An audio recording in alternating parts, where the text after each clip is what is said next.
Welcome to एडुजोस में आप सभी लोगों का स्वागत है। दोस्तों, आज की इस वीडियो में हम लोग 16 दिसंबर 2021 के सभी इंपॉर्टेंट करंट अफेयर्स के क्वेश्चन डिस्कस करेंगे।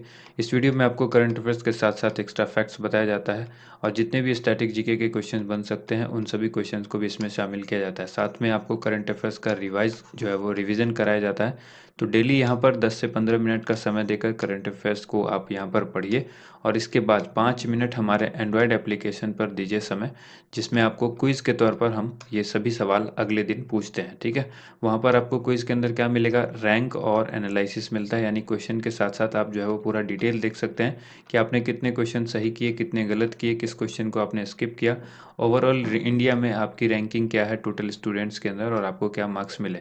इसके अलावा साथ साथ हर क्वेश्चन के साथ वहाँ पर एक्स्ट्रा फैक्ट्स यानी जो भी डिटेल आंसर है एक्सप्लेनेशन के साथ बताया जाता है। तो अब हमारी जो एप्लीकेशन है उसको आप इंस्टॉल जरूर करें। ये ऐप जो है हमारा गूगल प्ले स्टोर पर अवेलेबल है और इसका लिंक जो है हमने नीचे डिस्क्रिप्शन में दे दिया है, जहाँ से आप इसे डायरेक्ट डाउनलोड करके इंस्टॉल कर सकते हैं। शुरुआत करेंगे हमारे डेली मोटिवेशनल कोट से, हासिल होगी मंजिल भी तू तैयारी करके तो देख, आग लगेगी फिर सीने में तू चिंगारी बन के तो देख। तो आप सबको चिंगारी बनना है और चिंगारी बनने के लिए आपको हमारा करंट अफेयर्स ऐप और डेली करंट अफेयर्स वीडियो जरूर देखना है।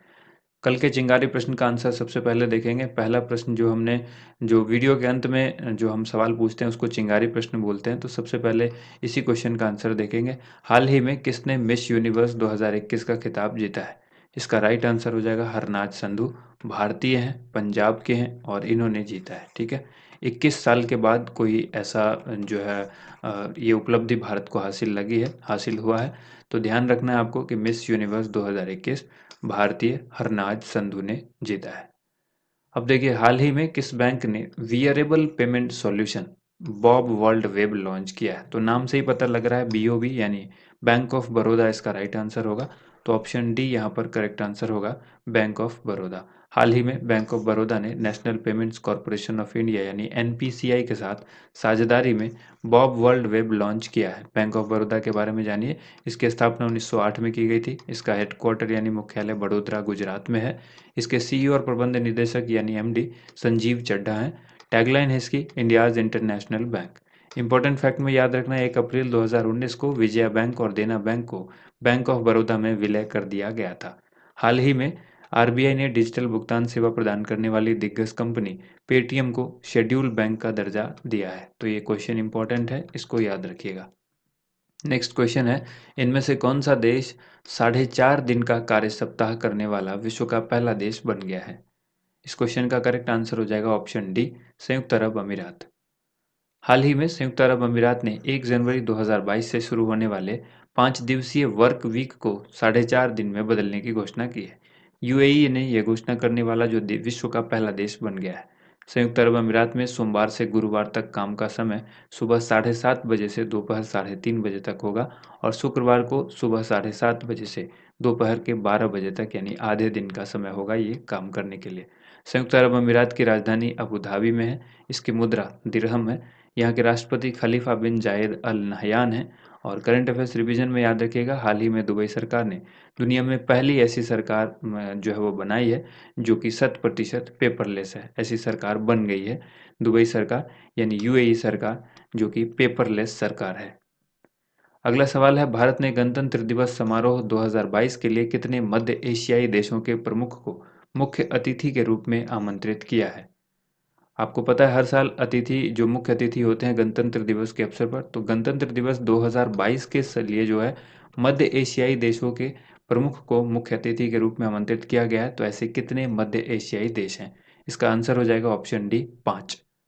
हाल ही में भारत ने गणतंत्र दिवस समारोह 2022 के लिए 5 एशियाई देशों कजाकिस्तान, किर्गिस्तान, तुर्कमेनिस्तान, ताजिकिस्तान और उज्बेकिस्तान के प्रमुख को मुख्य अतिथि के रूप में आमंत्रित किया है। भारत इन सभी देशों के साथ ऐतिहासिक, सांस्कृतिक, सभ्यतागत संबंध साझा करता है। कजाकिस्तान की बात हुई है तो यहाँ पर कजाकिस्तान की राजधानी याद रखिएगा, नूर सुल्तान यहाँ की राजधानी है। राष्ट्रपति हैं कासिम जोमार्ट टोकायव। किर्गिस्तान की राजधानी है बिश्केक, यहाँ के राष्ट्रपति हैं सदर जापारोवा।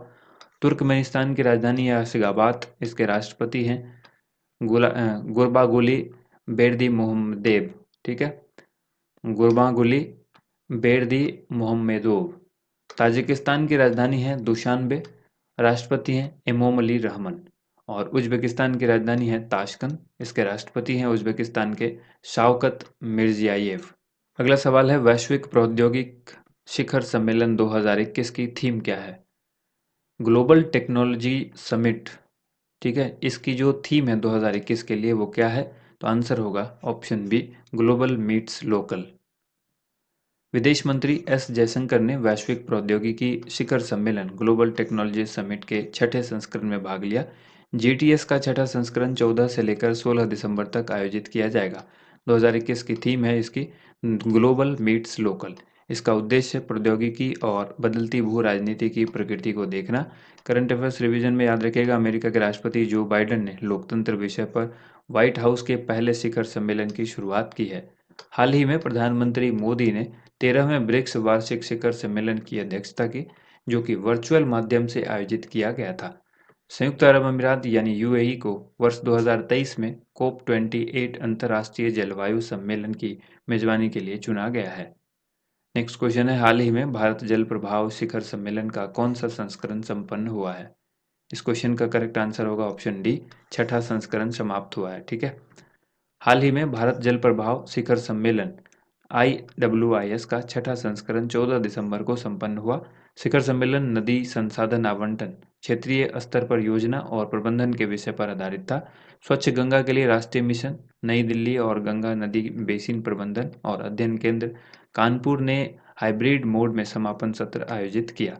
करंट अफेयर्स रिवीजन में याद रखिएगा, हाल ही में चाचा चौधरी को नमामि गंगे का ब्रांड एम्बेसडर गिफ्ट किया गया है। ठीक है, यानी बनाया गया है। ब्रांड एम्बेसडर कौन बनाया गया?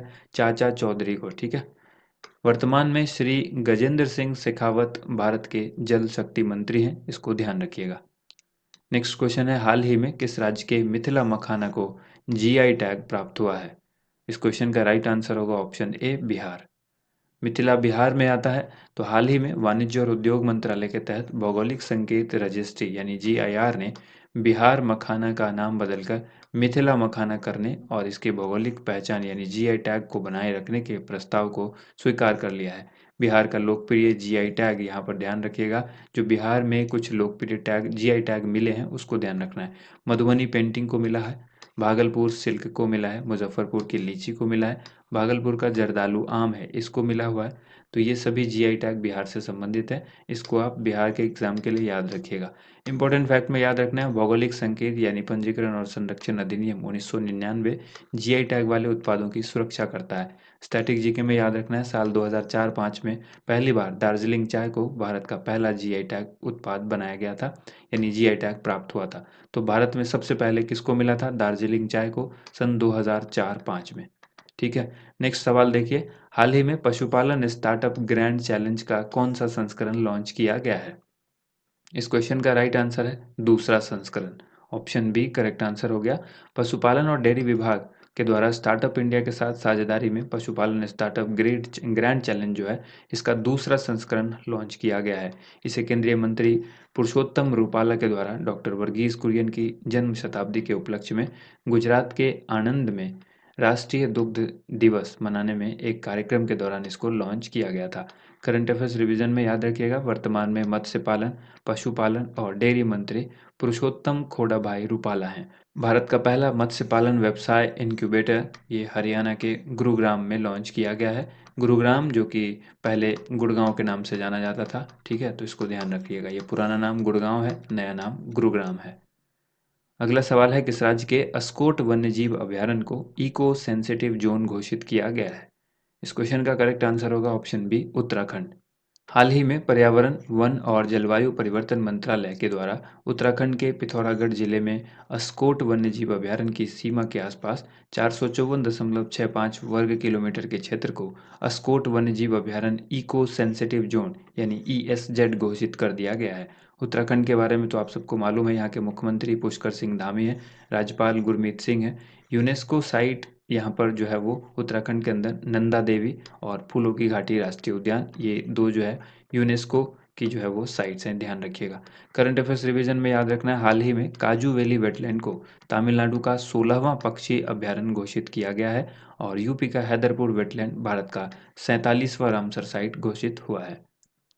अगला सवाल है, किस राज्य सरकार ने उच्च जातियों के लिए सामान्य वर्ग आयोग की स्थापना की है? इस क्वेश्चन का करेक्ट आंसर है ऑप्शन ए, हिमाचल प्रदेश। हिमाचल प्रदेश सरकार ने मध्य प्रदेश के जो तर्ज पर उच्च जातियों के लिए एक आयोग की स्थापना की घोषणा की है। इस आयोग को सामान्य वर्ग आयोग के रूप में नामित किया जाएगा।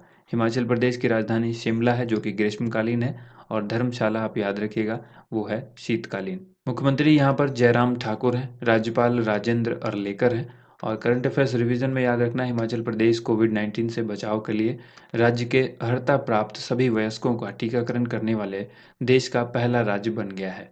नेक्स्ट क्वेश्चन है, प्राइड, प्रेजुडिस और पेंडिट्री, इस पुस्तक को जो है वो किसने लिखा है, यानी इस पुस्तक के लेखक कौन है? इस क्वेश्चन का राइट आंसर हो जाएगा ऑप्शन ए, शशि थरूर की ये पुस्तक है। ध्यान रखिएगा, PPP, 3 P है, प्राइड, प्रेजुडिस और पेंडिट्री।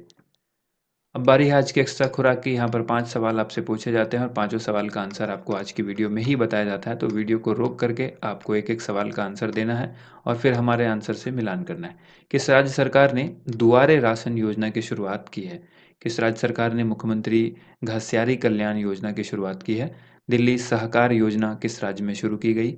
ड्राई राशन योजना की शुरुआत किस राज्य ने की है? और आत्मनिर्भर कृषक समन्वित विकास योजना की शुरुआत किस राज्य ने की है? सबसे पहला सवाल है, दुआरे राशन योजना पश्चिम बंगाल ने शुरू की। दूसरा सवाल है, घसियारी कल्याण योजना, ये उत्तराखंड सरकार ने शुरू की है। तीसरा है दिल्ली सहकार योजना, तो ध्यान रखना है इसको, अक्सर इसमें आप कंफ्यूज होंगे कि दिल्ली सरकार ने की है, लेकिन ध्यान रखिएगा दिल्ली सहकार योजना गुजरात सरकार ने शुरू की है। ड्राई राशन योजना ओडिशा ने शुरू की है, और आत्मनिर्भर कृषक समन्वित विकास योजना उत्तर प्रदेश यानी यूपी सरकार ने की है। अब बारी है आज के चिंगारी प्रश्न की, जिसका सही उत्तर आप सभी को कमेंट बॉक्स में लिखना होता है। सवाल है, हाल ही में किसे टाइम मैगजीन ने 2021 के लिए पर्सन ऑफ द ईयर चुना है? यानी पर्सन ऑफ द ईयर के लिए टाइम मैगजीन ने 2021 के लिए किस शख्स को चुना है? जो भी करेक्ट आंसर है आप नीचे कमेंट बॉक्स में ज़रूर लिखिए। उम्मीद करते हैं आप सबको वीडियो पसंद आई होगी। वीडियो को ज़्यादा से ज़्यादा लाइक एंड शेयर कीजिएगा। थैंक यू सो मच, आप सभी लोगों का वीडियो देखने के लिए बहुत बहुत धन्यवाद।